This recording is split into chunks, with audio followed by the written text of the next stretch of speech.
Ó, não tem como não ter spoiler, vai ter spoiler, já aviso logo, tá? Muito difícil falar desse filme, muito difícil. Porque, assim, quando você gosta do filme é fácil, quando você não gosta do filme também é fácil. Agora, quando o filme faz isso, que esse filme fez comigo ontem, que é me deixar zureta, que é sair do cinema e eu não saber se eu gostei, se eu não gostei, e aí, tipo, você entende que não é sobre isso. Não é sobre gostar ou desgostar. É muito mais que isso, né?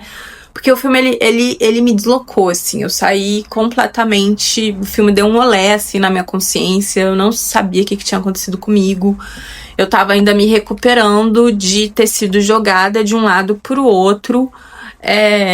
Tinha horas que eu olhava pro filme e eu ficava... Ai, que horror. Porque o filme mostra todo... Ele acontece mostrando todo o processo de uma família... ali das montanhas, durante e depois da Segunda Guerra Mundial. Então tem vários momentos de um pai exercendo toda a sua patriarcalidade, com cenas bem autoritárias, bem machistas, uma mãe super submissa. Mas, cara, os personagens não eram lisos. Ao mesmo tempo que essa mãe era submissa, ela tinha seus momentos de revanche, entendeu? E encarava esse pai... e desautorizava ele na frente dos filhos quando ele tava sendo muito escroto. E esse pai, ao mesmo tempo que ele era, né, autoritário, machista, ele era super sensível, ele gastava o dinheiro com LP, sabe? E uma pessoa das artes, e enfim. O filme o tempo todo fazia eu entrar no sentimento de ai, que horror. Mas... ai, que saudade também, porque, cara, um monte de irmão junto, dormindo no mesmo quarto, sabe? Comendo junto, fazendo suas confissões, testemunhando as descobertas um do outro. Então, assim, cara, ao mesmo tempo que eu ficava num lugar de ai, credo, eu também ficava num lugar de ai, quero, e ai, que saudade.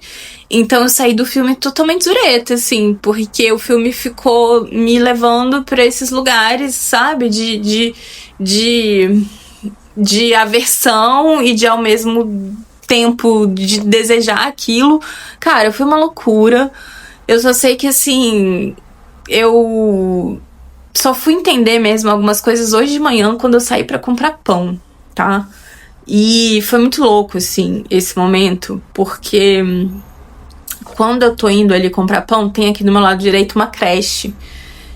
E essa creche é misturada com uma igreja. E o filme também, né, tem uma religiosidade muito forte no filme. Uma religiosidade católica muito forte no filme. O que também é sinistro, mas lindo também, em muitos aspectos.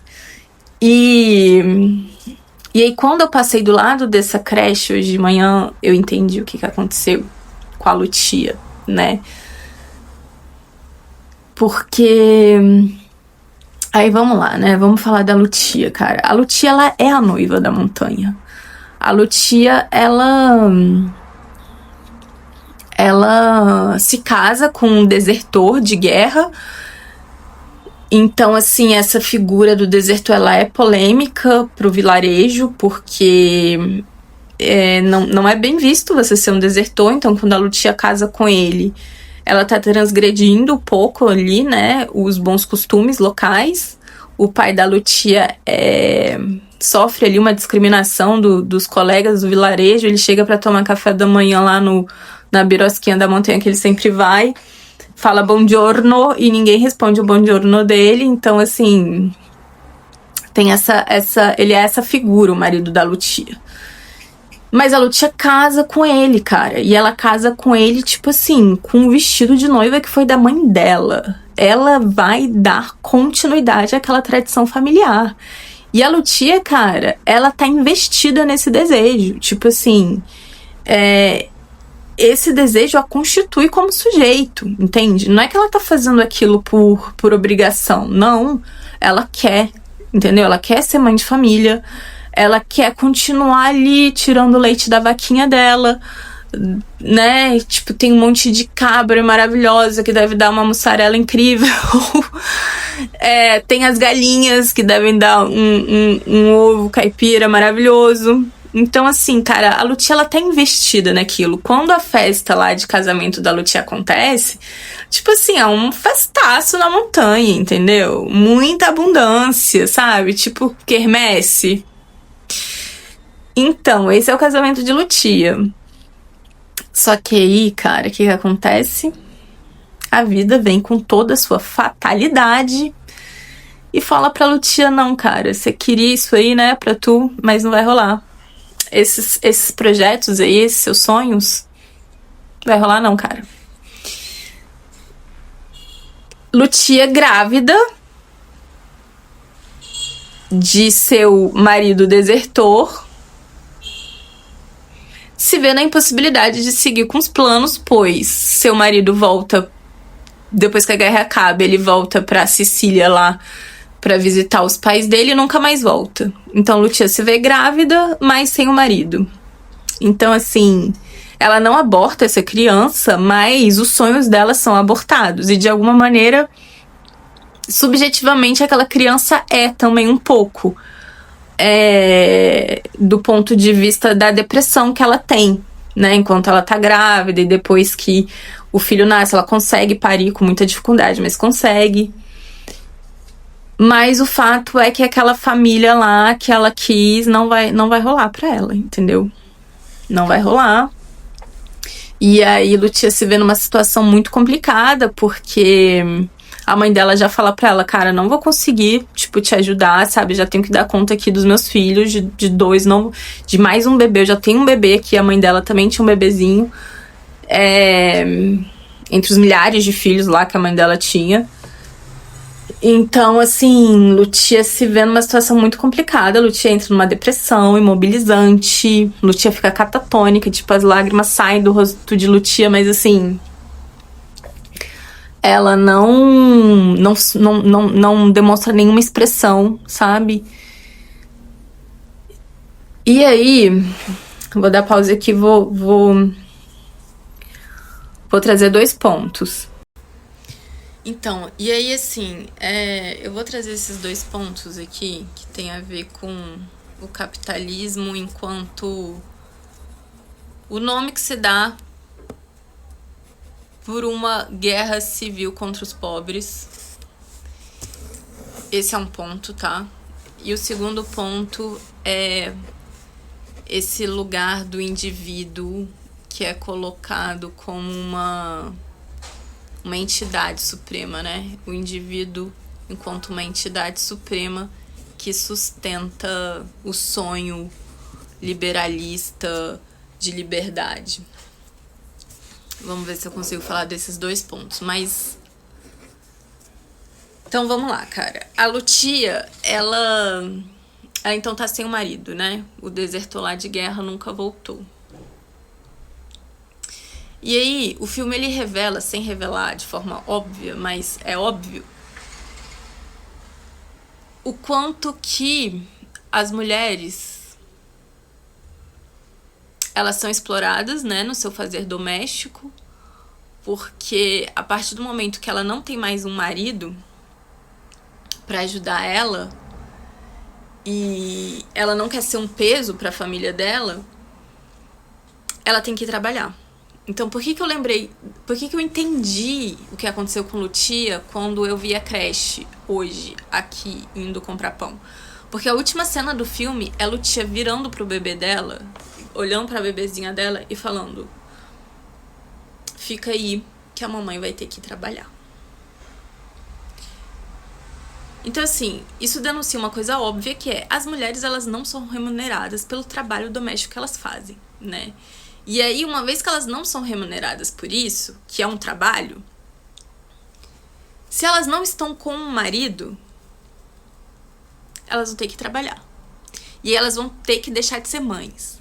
E, gente, eu entendia isso de forma racional. Lógico que eu entendia que existe um sofrimento numa mulher virar pro bebezinho dela e falar: eu vou ter que trabalhar, fica aí. Mas o filme conseguiu me fazer entender isso visceralmente.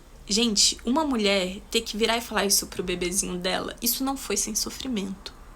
Isso não foi sem lágrimas.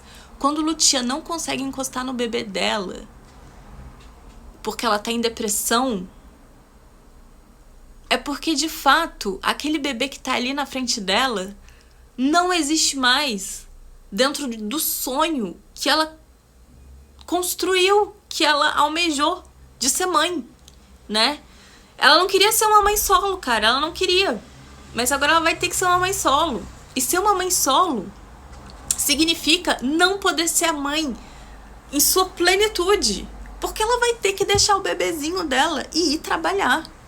Porque não é dado nenhuma garantia para ela de existência, de cuidar daquele bebê sem ter que trabalhar fora, né? Não que o trabalho doméstico não seja um trabalho, ele é um trabalho, mas ele não é visibilizado, e uma vez que ele não é visibilizado e ele não tem uma remuneração, na ausência de uma parceria com um homem que possa trazer o dinheiro para dentro de casa, ou que possa, sei lá, ser um parceiro até na produção ali rural, da montanha, ela vai ter que trabalhar. Então, eu acho que tem duas coisas aí, né? Tipo, essa invisibilidade do trabalho da mulher, do trabalho doméstico da mulher, e essa separação do produtor da sua produção, porque ela tem que se tornar uma assalariada. Ou seja, não existiam condições de vida que...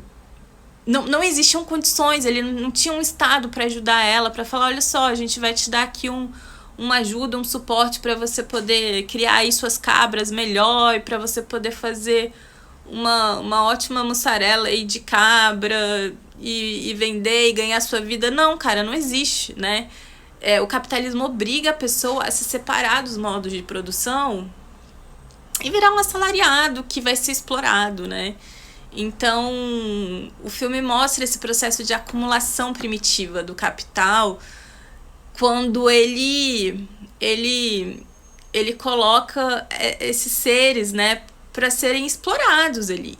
Então, tem uma acumulação primitiva já ali na falta de visibilidade do trabalho doméstico da mulher, e um processo também de roubo, né, da terra, no sentido de, tipo, não é dado condição para aquela trabalhadora rural se manter das coisas que a terra dá para ela ali, né. Então, acho que tem esse ponto. E aí, o segundo ponto, que é essa sustentação do indivíduo, né, de, tipo... porque então tá, agora, né, que é o discurso liberalista de, você pode fazer tudo o que você quer, né, tipo... Porque existe, né, poderia existir uma perspectiva de, ela vai ser uma mulher que vai ter o trabalho dela e ela vai estar independente de um marido, né, ela não vai ter que viver, por exemplo, a submissão que a mãe dela vive. Pode existir essa interpretação, mas ela é muito perigosa, porque é uma interpretação que enaltece esse lugar de liberdade do indivíduo, quando na verdade o que esse indivíduo precisa, ou precisaria, era de estar organizado numa força coletiva que fosse capaz de enfrentar ou de reivindicar condições melhores para ele.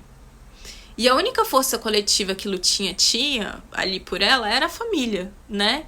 E naquele momento que ela já se casou com outro... Ela já se casou, ela já tá constituindo a própria família dela, nem isso ela tem mais, né? Então, assim... Essa ideia também que existe no assalariado, né? Ela vai ser uma trabalhadora assalariada daqui pra frente, ela vai ter que lidar com as coisas de forma... individualizante, assim, né? Ela não tá mais dentro de um coletivo organizado, né? De um coletivo organizado que é capaz de reivindicar as coisas que ela precisaria. Acho que esses dois pontos são muito importantes. E aí, assim, né? Tinha que ter o MST da montanha ali, cara, pra ajudar a Lucia a vencer na vida sem ter um pai, sem ter um marido, dentro de um sistema em que o trabalho doméstico dela não é reconhecido. Então, assim, tinha que ter o MST das montanhas ali no filme pra que o destino de Lucia não fosse tão trágico e fatalístico. E tem um outro ponto, cara, do filme, é que o filme realmente consegue te levar pra um tempo das montanhas. Isso é muito incrível, assim. Você se sente nas montanhas. E ao mesmo tempo que isso é maravilhoso, eu percebi o quanto que isso foi ansiogênico para algumas pessoas que estavam assistindo o filme. Porque tem essa coisa, né, da gente estar muito viciado numa coisa imediatista. E o filme colocava, de fato, tipo, as pessoas pra estarem no tempo das montanhas. Então, tipo, a mina tava lavando a roupa, ela tava lavando a roupa. E o filme acompanhava esse tempo. A pessoa ia atravessar de um lugar pro outro. A pessoa ia atravessar de um lugar pro outro. E o sujeito tava do meu lado. Nossa, ele tava angustiadíssimo com esse tempo da montanha. Assim, ele comia pipoca de um jeito incessante. E balançava a perna, sabe? E deu pra perceber que tava difícil pra ele ficar naquele tempo, né?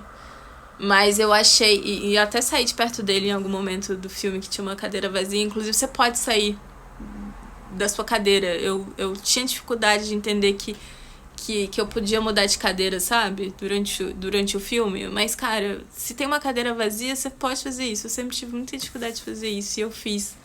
Nesse filme eu mudei de cadeira porque o sujeito que tava do meu lado tava, cara, muito ansioso e aquilo tava me atrapalhando. Mas eu achei massa isso do filme, sabe? Que o filme, ele realmente te transporta pra um outro tempo, assim. Cara, é difícil, né? Foi difícil pra mim conectar esses dois pontos, mas é isso que deu conta por enquanto, viu?